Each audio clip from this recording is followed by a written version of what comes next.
Good morning, and welcome to another episode of A Conversation with Father Orsi. I'm B.C. Cloutier, Chairman of Action for Life, and this is my friend, Father Michael Orsi. How are you doing, Father? Magnificent. Glad to hear it. Glad to hear it. And how about you? I have no complaints. I woke up on the right side of the grass. That's always a big thing. And I hope that's true for all of you watching us today.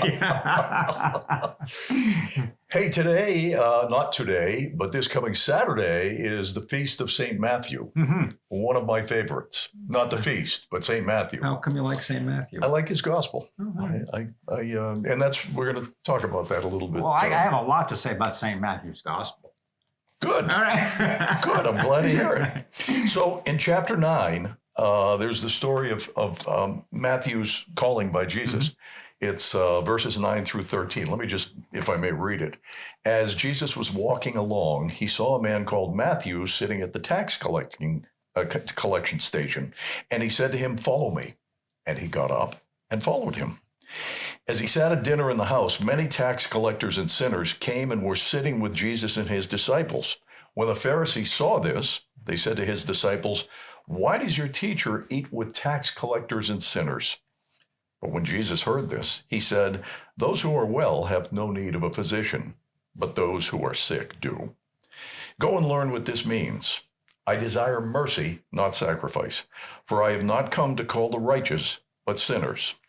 Now, we do know, Father, that tax collectors like Matthew were not liked by the other Jewish people because of their complicity in their work with the Roman government. So Matthew's acceptance by Jesus is that much more fascinating and shows that no one is immune or incapable of God's love. That's the lesson to be learned. And that's the bottom line with the message of Jesus, that everyone has an opportunity to be saved. But it means also that you have to say yes to Jesus. I mean, it's just not something where you can say, "Oh, yeah, well, I'm saved," and then just go about the same old way you've been living your life all along. You have to say, "Yes, I accept Jesus as my Lord, and no matter what my past was, I am now a new creation." I was reading, I believe Padre Pio said this. He says, "Every saint has a past and every sinner has a future." And it's true. It's so true. It's just so true. But you take a look at this Gospel of Matthew, and I'll break it down for you folks as we go through the program. But Matthew's Gospel is basically a catechism. It really is a catechism for the early church. And it's based on the Torah, the first 5 books of the Bible, the law. And what you have then is Matthew's Gospel is divided up into 5 books, and therefore it mimics the 5 books of the law. Huh? And he shows Jesus to be the new Moses. You recall a famous scene in that Gospel, the Sermon on the Mount. Oh, yeah. Sermon on the Mount. Where did Moses give the law? From Mount Zion, Mount Sinai. Beg your pardon, Mount Sinai. Now, in the New Testament, Jesus is also giving the new law of the Beatitudes. So old law, Mount Sinai, 10 Commandments, Moses. New law, new dispensation comes right from where? Sermon on the Mount, the Beatitudes. So it's very, very well done. And Matthew sees Jesus as being the new Moses, fulfilling the Old Testament, fulfilling the Torah, the first 5 books of the Bible. Now, let's just go back just one step as to why tax collectors were so disliked. Well, stronger word. They were hated by the citizens of Israel. Still are. Tax collectors. Well, how do we feel about it? Let's not go after poor IRS. I mean, we don't like to get a letter from them either. But what was going on was something called tax farming. And the Romans would give an assessment for a certain area and say, well, this district, just say like Naples, is going to be assessed for like $20 million. Okay? And the tax collector would negotiate with the Romans to get the contract. You'd get the contract. And the Romans would say, okay, you bring us in the $20 million and Whatever you make over and above that is yours. Wow. How do you like that? So what they would do then, of course, is they would manipulate the tax base and the millage. Is that what they would do? Be the millage, yeah, right? The millage, yeah. Be the equivalent. Yeah. And that's how they would make their money. So they would doubly despise, number one, they were working for the Romans, who the Jews despised because they were occupying God's holy land. And secondly, because a lot of them were, well, they were kind of like crooks. They were making money off their own people. So they had a very, very bad reputation. So if you wanted to discuss about someone being a sinner, they were sinning against God's people and they were thieves. That was the whole concept behind why Matthew had such a radical turnabout in his life. Same thing, Zacchaeus. Remember the story of Zacchaeus? I don't. Oh, yeah, the little guy that wanted to see Jesus, and he went up a tree because he was too short. He couldn't see him. Yeah. Oh, yeah. Yeah, and he couldn't see him, and he climbs up the tree, and the people hated Zacchaeus because he, too, was a tax collector. And Jesus is passing by, and he looks up the tree, and there's Zacchaeus up in the tree. And Zacchaeus, come down, Zacchaeus. I want to come to your house today. And Zacchaeus comes. Yeah, it must have been like a comical scene. You see a short little guy, and he comes, it must look like a Lou Costello type. Some of you folks might remember Abbott and Costello. And he comes tumbling out of the tree. And Jesus goes to his house to eat. And then Zacchaeus says, hey, Jesus, I've had a change of life. I'm a believer. Whatever I make, I give half to the poor. If I defrauded anyone, I repay them back 4 times over. And Jesus said, salvation has come to your house this day, Zacchaeus. And so, you have these people that, were not looked upon very favorably by their fellow citizens. And all of a sudden, now what happens? They become friends with Jesus. Now, people have to recognize this too. As I said, there has to be a change of heart in these people. It's not that Jesus is simply going, hey, look, I'm going to come to your house and I am going to have dinner with you. You see, having dinner with somebody, commensality it's called, to come together to share a meal, it indicates some kind of an intimacy with a person. The Italians, I'm going to rely a little bit on my Kumba background, all right? All right. You might have somebody who is a paisan. That means you come from the same paese, the same area, the same town. We're paisans. A little bit different. Somebody might say, this is my kumba. Now, what does that mean? Right? Kumbare, yeah. This is my companion. This is my friend. He's part of my family, and he's welcomed into my home, and he shares in a lot of the special things that are part of my family's life. So when they're eating with Jesus, and we all know Jesus was Italian. Well, the Italians know he was Italian, right? Italian, we're sure of it. And they become compare, his intimate friends and companions that share in his family, share in his life. So it's very, very rich.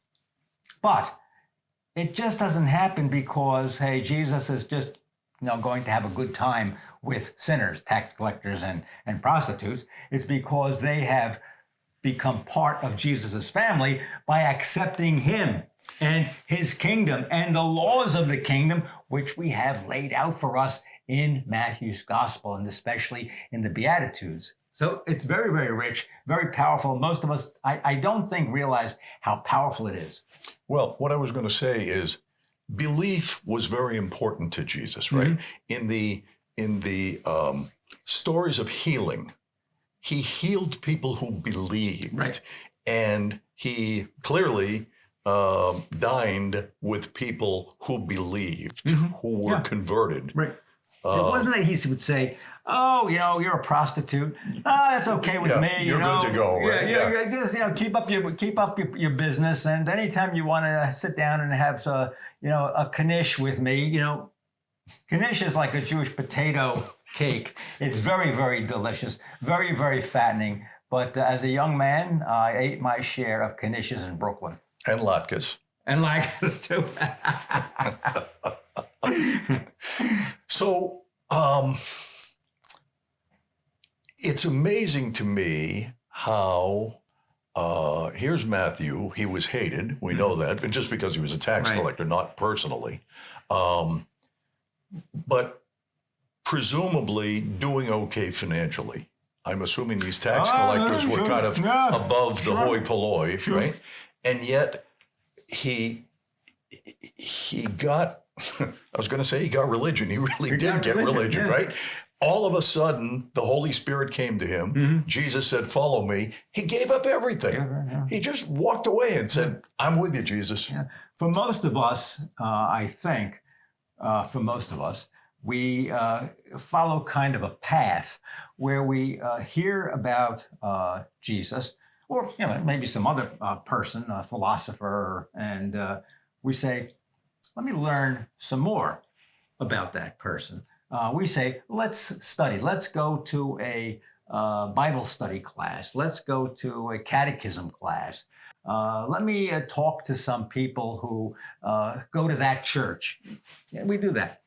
We take a little bit of time to come around. Mm-hmm. But there are those instances where, like St. Paul, he's on his way to Damascus, and all of a sudden he's blinded by the light. Okay, blinded by the light, and all of a sudden he hears the words of Jesus, and Jesus says, Paul, why are you, well, he was Saul at that time, why are you persecuting me?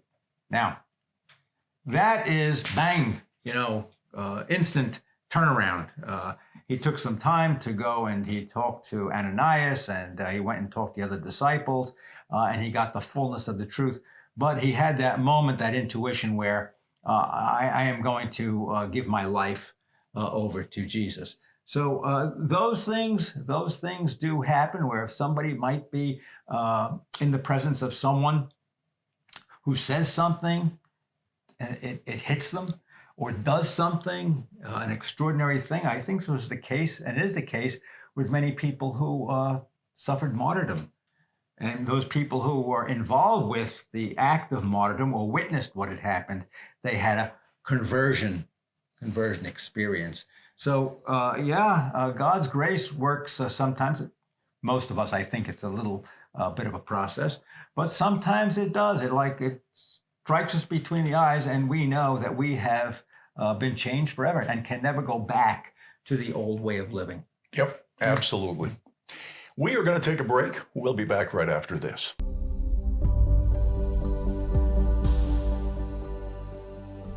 But for the moment, I'd like to talk to you about the expense of airing this program.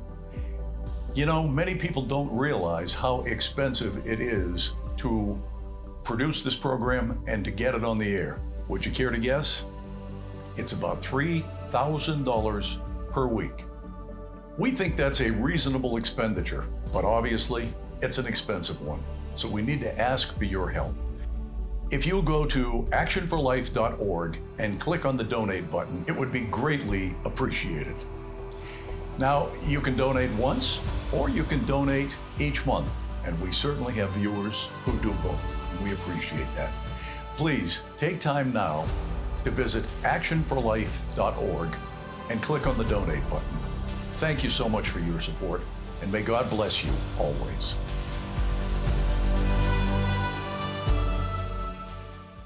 Glenn Beck is coming to Naples on October 30th.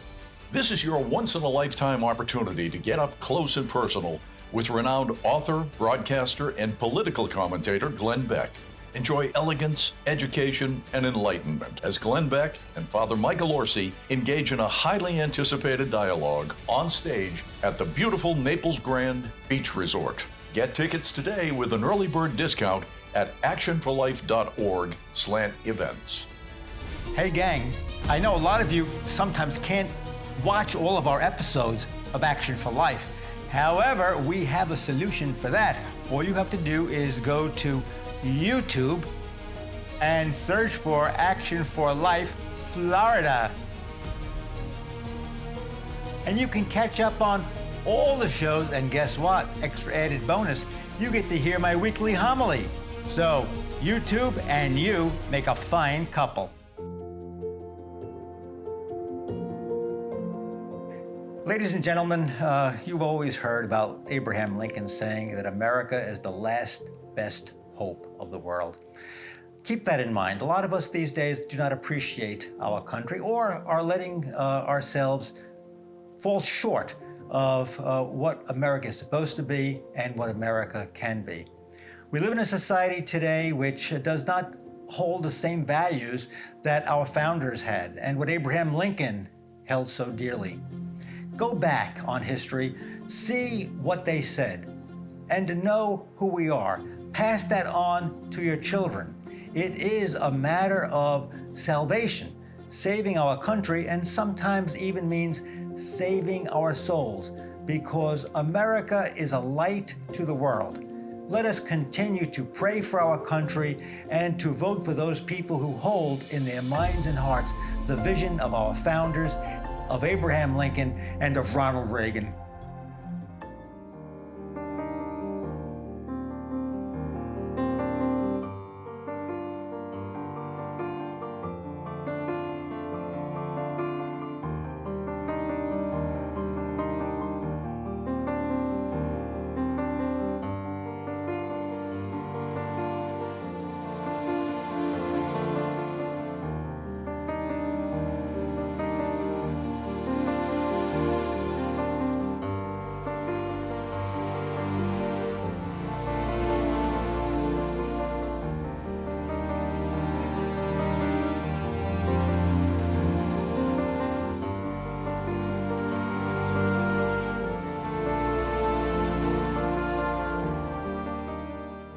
Welcome back to A Conversation with Father Orsi. I'm B.C. Cloutier.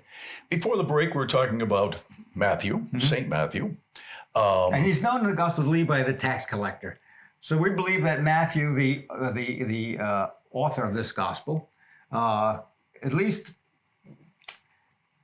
has some connection with Levi the tax collector. Some say it's just a different name. But I think Matthew the Evangelist might be someone who has a different identity in the gospel itself. That's the best way I can explain this, folks. So Levi as a tax collector becomes Matthew. Matthew is the evangelist. You asked me why Matthew is my favorite book in the Bible. I think most lay people would agree the Bible's a little difficult to read, to interpret. You kind of have to, get through it. I don't find that with Matthew. He tells great stories, very, very easy to digest. And I guess that's part of the reason that I really like Matthew's gospel, is that it's easy to understand, easy to follow. Right. Let's just say this about Matthew's gospel. As I said, it was used as a catechism in the early church to teach people the faith. And as I said, the first 5 books of the Old Testament, Matthew tries to mimic them, that Jesus is the new lawgiver. So it's made simple, as you said, because simple people are reading it. I don't mean stupid people. I just mean, the average simple person is reading this gospel. And they're getting the message very clearly because it is initially written for a Jewish community. It's called the Jewish gospel. Believe it or not. Oh, yeah. We believe that this gospel is written in Antioch in Syria. And the gospel was written by someone, we say Matthew, who was very familiar with Judaism, so that when the Jews heard this gospel, they could identify with what the author of the gospel was saying. We think the time it was written was around 85. Now, this community originally had Jewish foundation, but it was gradually becoming more and more Gentile. So 85 is the time we think this gospel was written, has Jewish roots, Jewish people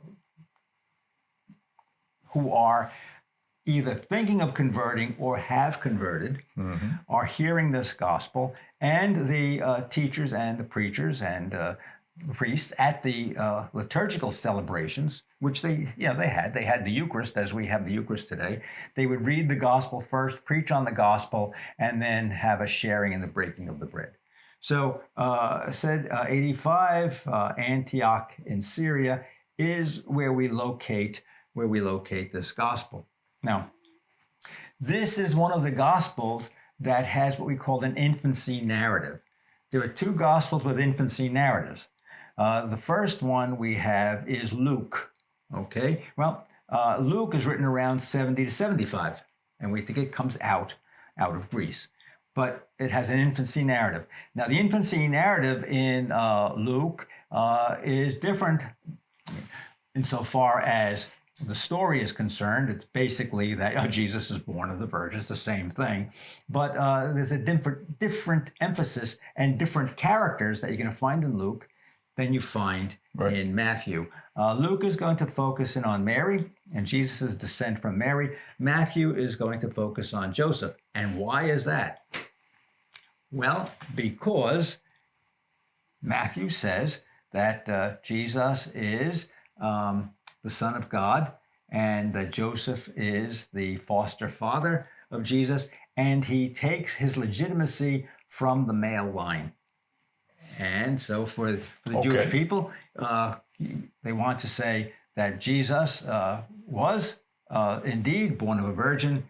He took his legitimacy from Joseph, and it goes all the way back to the great patriarch Joseph and the story of Joseph and his brothers in Egypt.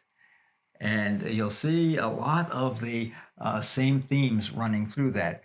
For instance, Joseph in Egypt was a dreamer. He had a dream, right? Mm-hmm. And he saw that he was going to be ruling over Egypt. The sheaves of grain and wheat, they were bowing to him.